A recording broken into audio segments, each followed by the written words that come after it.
Hi everyone, good morning. So good to see you here on this Friday. Welcome to Up with KREM. I'm Tim Pham. We're starting things off with a look at your weather forecast because we know so many of you are heading out the door, not only for work, but maybe for vacation this morning.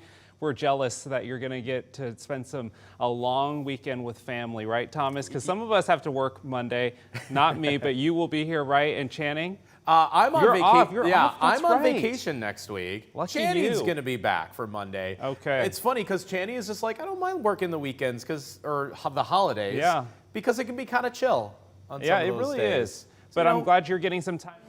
Everyone at home is too. Yeah, and here's the tricky part.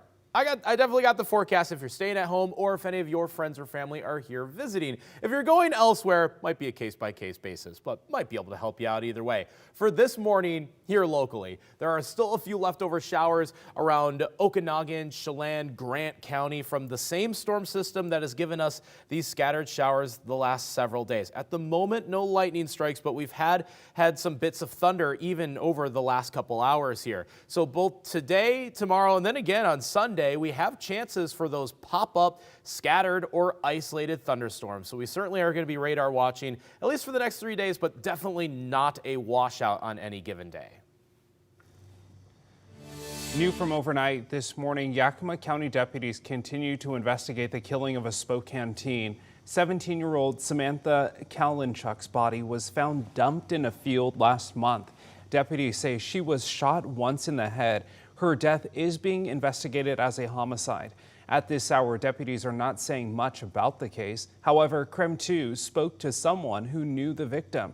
Shauna Formang says that she gave the victim a place to stay for a few months here in Spokane and claims Samantha was groomed by a convicted sex offender and disappeared with him to Yakima County this winter. She was shocked and scared. She blocked his number and she didn't want anything to do with him. I don't know how she ended up talking to him again. Sam thought she was invincible and that he wasn't going to hurt her and that wouldn't happen to her. Well, but it can happen. Shauna says she has shared evidence with authorities ever since Samantha went missing. KREM 2 has reached out to Yakima County detectives to see if they have a suspect. We will let you know when we hear back. New in the last 24 hours, there was an urgent search this morning for two people who are considered armed and dangerous. Here's a look at their photos. Spokane police are looking for John Gardner and Mary Spencer. Police say the pair robbed a woman at gunpoint yesterday morning in downtown Spokane. The pair then ran into a nearby apartment complex.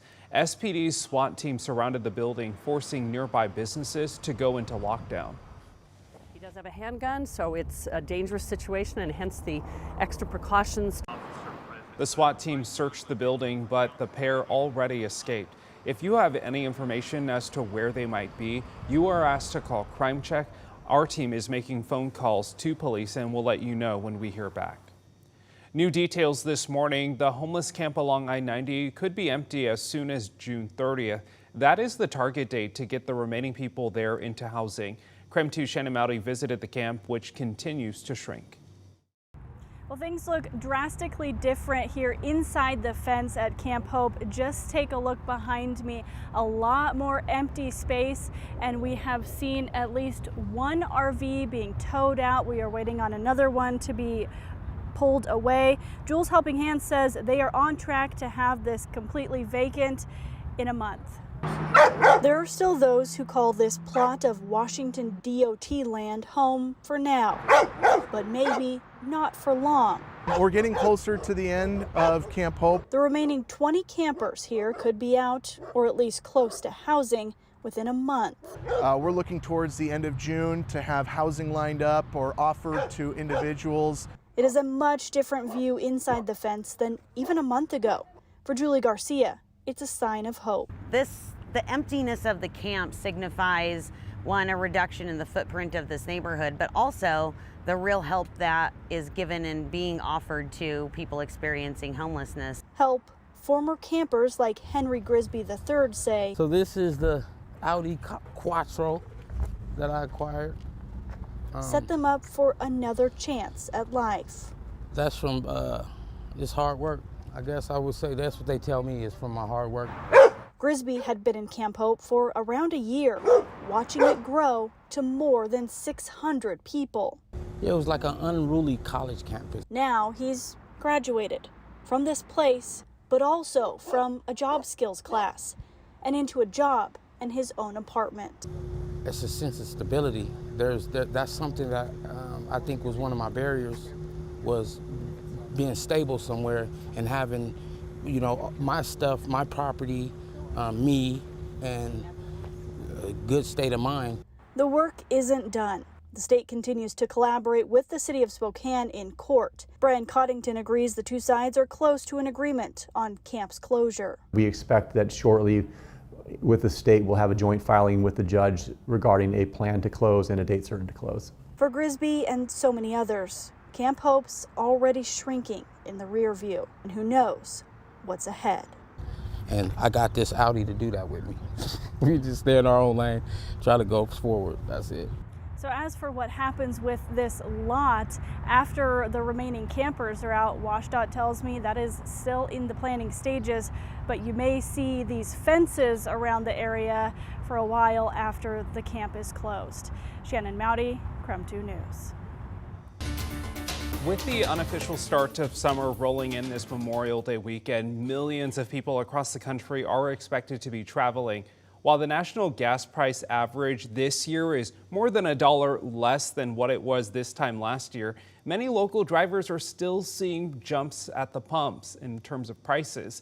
Up with KREM's Brandon T. Jones is live right now in Spokane. And Brandon, you've been keeping a close eye on gas prices for us, and you had the chance to speak with a gas expert about the current trend. So let us know what he had to say.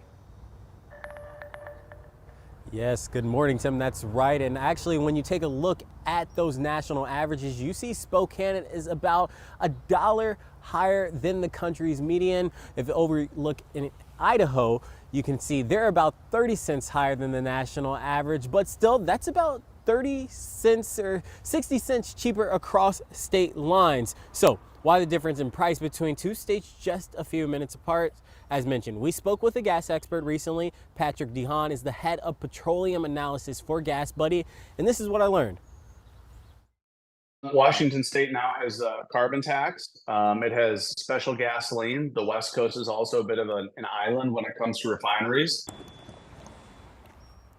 So between that carbon tax and high tax on gasoline, Washington's prices are pushed up a lot higher than the national average. Location plays a major role as well. Idaho doesn't depend on the same sources as its neighboring state to provide their gasoline.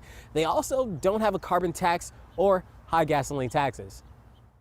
And that's why if you're hitting the road this summer, no matter if it's crossing into Idaho or other states like Montana, or you're heading south into Oregon, be wary of those state lines because you can see big fluctuations between what prices are in one state versus another.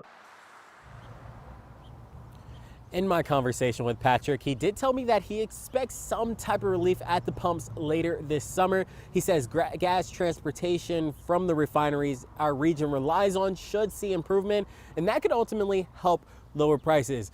In the meantime, shopping around at the different gas stations before you go and fill up your pump is actually another thing gas experts say they highly recommend this Memorial Day weekend and also just throughout the year. Reporting live in Spokane, Brandon T. Jones, KREM 2 News. Some good advice, Brandon. Thank you. And our team went to work for you to find the cheapest gas prices in Spokane. The cheapest is if you pay cash at the 76 on North Monroe. That comes in at $4.25 per gallon. The next cheapest is at Costco at either the North Spokane or Spokane Valley location at $4.28 a gallon. You can also get gas at the same price at the Chevron locations on East Highland Road and South Maple Street. 6:10 right now, and weather-wise, lots of sunshine out there this morning, and we're already an hour 10 past sunrise. That's right, sunrise at exactly 5 a.m. today, and it looks beautiful out there, and it's pretty mild as well. In fact, temperatures went up a degree in that first hour since sunrise. Enjoy the mild day today. Let's talk about those sunrises, because yeah, this is our first 5 a.m. sunrise of the year, and we'll be before 5 a.m. all through June. June 1st is 4:55 in the morning, and our earliest sunrise occurs on, well, 12 straight days from the 11th to the 22nd, 4:51 in the morning. And that takes us into the summer solstice on the end of those days. And it will be plenty warm leading up to that, of course, with temperatures in the 80s, very likely for early June.